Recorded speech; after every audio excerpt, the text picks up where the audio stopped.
Manchester United knocks out Arsenal out of the FA Cup and we advance into the next round of the FA Cup.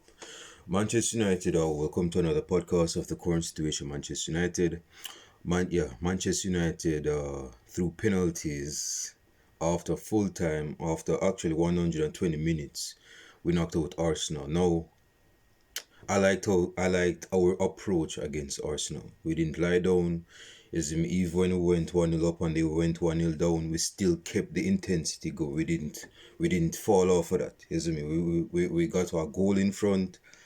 Even when we equalized, we didn't it was kind of okay, let me start from the first half, transitioning into the second half. So in the first half, Kobe Mino in that midfield gave a positive outlook. He was bossing the midfield, He looks like a small Clarence Seedorf, just dictating, pulling strings, this and that, just trying to put himself about that type of stuff as a midfield. That's the type of thing we like to see from Kobe Mino, especially given his criticism from the recent fans, whether destructive, constructive, subjective, or objective. Criticisms he's put in a performance today, Kobe Mino. As a team overall in the first half, we kept it down. Like I said, we kept it down in terms of we didn't give Arsenal much space to exploit us. Mazuri was very tight. Pause was very tight on Martinelli on the right hand side.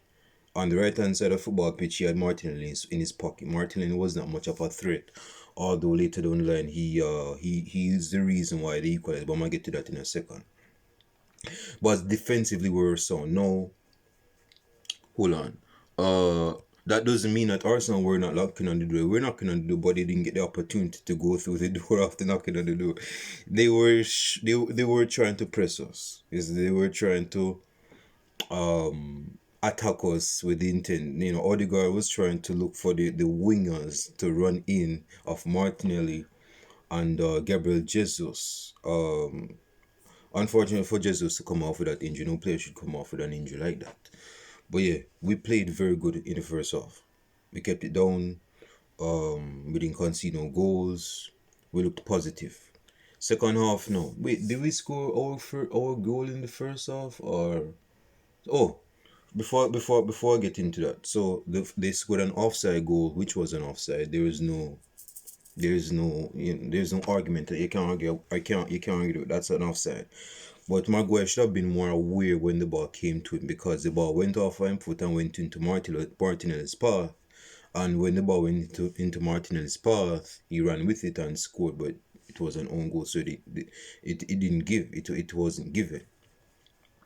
So our first goal was in the first half or second half. Let me check. But anyway, when our score, give me a second. Our goal against Arsenal came from a counter attack starting with Diallo on the right. No, actually Garnacho. Garnacho started the attack from a counter attack, and he passed the ball into Bruno Fernandes. Now the ball kind of boomed up a bit, so it was a bit difficult for him to like just one time. But Bruno Fernandes, he made the adjustment with his body, and he didn't swing it. He didn't swing it with his right foot. He basically just kind of connect it, with a strong connection, and it beat the goalkeeper to the other side of the. No, I can tell you that Raya did not expect him to score from that angle. He expect him to score from the other angle, but Bruno Fernandes went on the other side and scored on the other side. And it was a very good goal, given how the cross was played into him. So yeah, Bruno Fernandes put us in front. Like I said, we didn't go down. We didn't. We tried to keep the intensity while still being defensively sound. And then some minutes later, Arsenal got the equalizer. Now Martinelli crossed the ball. Bayindir tried to punt it out. That's the mistake. Why is it that you're punting out the ball when the ball is played into you? You save the ball. Who is ever in the path, You save the ball. You make yourself dominant by saving the ball. Why punting it up, especially into the path of Arsenal players? That is why Gabriel scored that equalizer on his left foot, man. He made this Belgian look like he was like an elite striker or something when this guy is a defender by trade. It's a and that's not even much to the back three. That's based on Bayern. Bayern is the reason why they equalize. It's because of you can't put the ball out, so especially into the part of Arsenal players, man. So yeah, then we equalize 1-1. Now, Dalot and Martinez was a bit the blood was boiling a bit in the game because they were on yellow cards as well as Ugarte, I believe. Ugarte had a very good game in midfield, I have to mention that. But the penalty that Arsenal got, dude, let me say this about this Mr. Beast brethren that looks like the German. They call him the German giraffe. I'm not going to go that far and say he's a German giraffe, but dude. This skinny version of Mr. Beast is I'm talking about Kai Havertz. That is not a penalty. That's not a penalty. This bridge dived. He knew he wasn't going to get the ball after he tried to beat whether it was Malacia. No, he was trying to be. I believe it was Martinez or some other defense. This Bridger go ground like someone slight tackling. It's not a penalty. That's never a penalty in my book. That's never a penalty in my book. And this Bridger go and anyway there was a Harry Maguire, I believe, gave away the quote-unquote penalty, which is not a penalty, and there was an altercation. Harry Maguire with Havertz and other players intervened, tried to de-escalate the situation when the situation actually escalated a bit more because more players got involved in the altercation. But anyway, ball don't lie, man. The ball don't lie, man. And that is why the penalty is because the ball don't lie. That is not a penalty. If it was a penalty, then on merit they can say, okay, boom, it's a penalty. And the penalty goes score. But it's not a penalty, the ball don't lie. The ball is not a lie, bro. The ball never lies. So yeah, in our favor, the game stays 1-1 because it was never a penalty. So, like I said, we made changes. We made changes. Xerxes came on. Who else came on? Garnacho. Oh, Garnacho was still on. But Diallo came on. Diallo came on, and the challenge from Dalot. That's a second yellow card. That's a foul. You should not be foul, particularly when you're on a yellow. When you're on a yellow card, man, you have to practice some self awareness, bro. You have to practice some self awareness. You're on a yellow card. Why are you going into the challenge like that? We're asking to be red carded, and that's what you got. They can't be giving away those type of challenges, particularly when you're on a yellow card. And you don't need a mediocre, a mediocre Manchester United fan to tell you that. You should not be making that type of challenge nowhere near the box. Well, you didn't make it nowhere near the box. But you should not be making that challenge when you're yellow carded. You're booked. You're booked. Make moderation in terms of your tackle. You didn't maintain the composure, and that's why you get sent off. So yeah, that was a justifiable red card for Diallo. That again, he shouldn't have gone to the challenge like he did. But yeah, Arsenal were trying to make some. We're trying to, like I said, knock on the door, trying to go through and score against us, but we kept it tight. Our defense was tight. Pause. Our defense with Delight, Maguire. I'm going to say something about Maguire in a second. I'm gonna say something about Maguire in a second. Maguire and Martinez with Mazuri and with Malacia came on. They were very defensively sound. No, it was somewhat of a desperate defense, but they were very different. Like I believe it was Martinelli or Trossard had a chance, or Rice to put them in front, and Delight slight tackle and the ball went in for a throw in, or it. But he made the slight tackle and he prevented an opportunity for us not to be in front. That's a very good slight tackle by Delight. So our defense overall was on point today. Not to go into the nitty-gritty of every aspect of the game, but let us transition to so in extra time, Xerxes played well. Xerxes played well. He played very well. He made himself, his presence known. He was playing passes. He was laying off passes to the other players. He didn't do much wrong. Joshua Xerxes didn't do much wrong, and I'm very proud of it. This is the performance that enhances confidence, self-confidence. So I know that Xerxes is going to kick on right now with the game that he played against Arsenal, playing well, and he's going to kick on and continue the confidence. Keep the momentum so that he stays afloat. So that because we know that he's a confidence player. He has a bad game, his confidence goes into the toilet. He has a good game, his confidence improves. And that is why we need these type of performances from him, so he can improve and maintain the confidence. But yeah, bro, we came close to scoring another goal, but we didn't. It was a somewhat of an end-to-end game, is me. Leading up to the penalties, I didn't watch all of the penalties, but we didn't miss any penalties. We scored all our 5 penalties. Arsenal missed 1 penalty. Actually, I believe they missed two. Yeah, they missed 2 penalties because they scored 3 penalties and we scored 5 penalties. So, with all of that said, we transition into the next round of the FA Cup. Now, you may ask, oh, let me say this about Harry Maguire.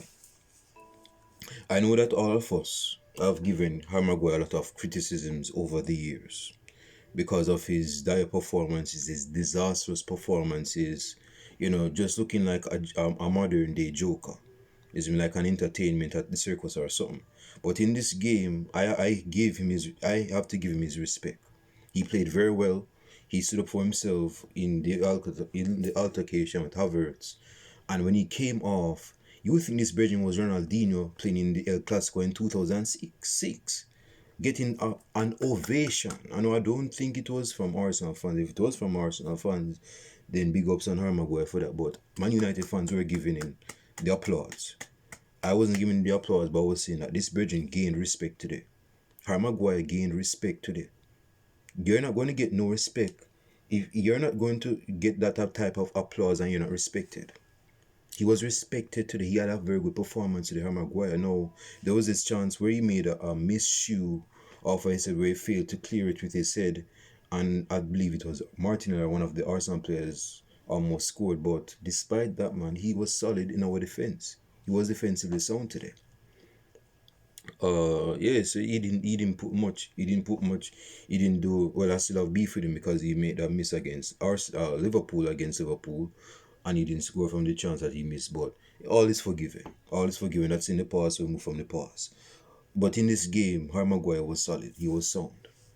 He was mature, and that is what we want from Harry Maguire.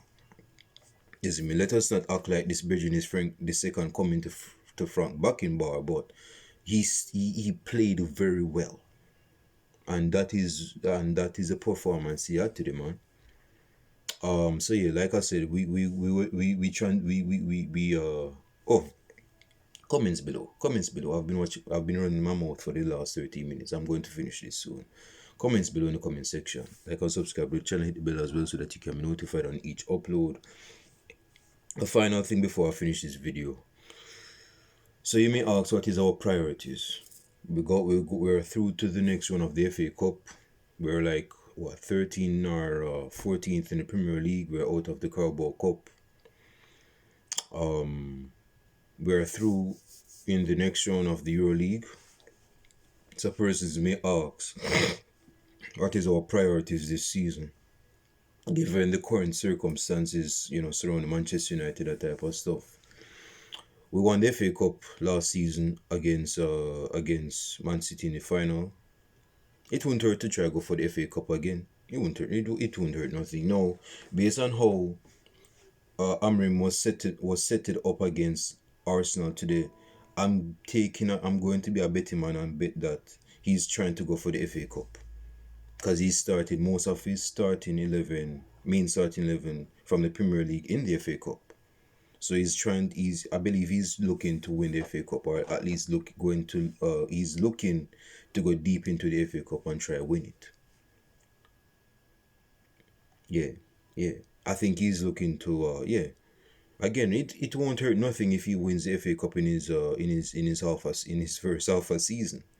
Amram. It won't hurt him nothing, particularly the other players, them being at the club first time, getting a type of winning a trophy in the first season. That does a lot of things to your confidence, man. I know a lot of person talk down on the FA Cup talking about, man, the FA Cup ain't that big, man, the FA Cup ain't, well, the FA Cup qualifies you for EuroLeague. No, this is not for Manchester United, because Manchester United is not all the way in the EuroLeague this season, but we're not supposed to be glorifying European EuroLeague qualification. We should not be doing that. But at the same time, let us not talk down on the FA Cup as if it's not nothing to talk about. Particularly if you play against tough opponents in the competition, and you went all the way through in the competition, and you win the competition. That is something to talk about. That's something to talk about. Wigan Athletic got relegated in the Premier League in 2013 or 2014, and they won the FA Cup against Manchester City. So let us not talk down on the FA Cup. So I would not be surprised if Amram goes for the FA Cup and wins it. If he wins it, then big ups to him. But we're not calling that later because we're still fresh, we're still in our diapers, and we're still young in the FA Cup. The FA Cup. This is our first game in the FA Cup. So let us stretch softly and take each game by each game. So yeah, that's all I wanted to say, man. That's all I wanted to say. Like I said, Diallo had a very good game. He created a couple of opportunities. Now let me say this about Xerxes' opportunity that he almost scored. He should have gone at the far post, not at the near post. Go at the far post, bro. Go at the far post. I mean, it was still on target. Don't get me wrong, but go at the far post, bro. Go at the far post and try to score. But yeah, Diallo had a very good game. Xerxes had a very good game. Defensively, we had a very good game. In the midfield, we had a very good game featuring Kobe Mino with Ugarte. Although Ugarte was booked, both of them still had a very good game. We were very defensively sound despite the small minor mistakes we made. The goalkeeper had a very good game today, despite the mistake he made by pointing it out to the Arsenal player, particularly in Gabriel's path, and making his bridging look like an elite striker and scoring the equalizer. But despite all of that, he had a very good game. Bayern there had a very good game. But yeah, that's all I wanted to say, man. Leave your comments in the comment section, like and subscribe to the channel. I believe our next game, hold on, let me see when is our next. I believe we have a game this Thursday. And we have a game this Thursday, yes we do, against Southampton at Old Trafford in the Premier League. Yeah, we are 13th in the Premier League. Yeah, so I'm talk on that subject when the time comes for me to talk about it. But leave your comments in the comment section. Let me know your thoughts on this game. Who's the most outstanding player for you? My outstanding player, the outstanding player for me in this game is Kobe Mino. I know he didn't. I think he got substituted off or something. But in the first half, he was very good, man. Very good in midfield. But I would say Harry Maguire was very good. I don't have one standout player, bro. I really don't. And to say a player would be an injustice to the other players because the other players really put a shift in as well. So I can't choose. Call me indecisive, but I can't choose. Leave your man of the match in the comment section, like and subscribe to the channel. Without being said, our brother is out. Peace, I'm out.